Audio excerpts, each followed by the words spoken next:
हमारे पास I H F deluxe से हमने इंजन खोलना स्टार्ट किया है।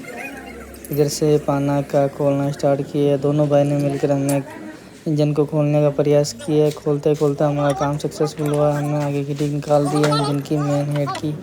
उसके बाद हमने नीचे का जगह वगैरह सारा देख लिया किस किस चीज़ में ख़राबी हो रही है।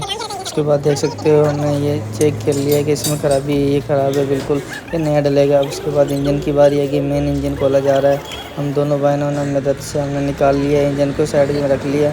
उसके बाद हम चेक करेंगे इंजन में क्या क्या प्रॉब्लम है, देख सकते हो।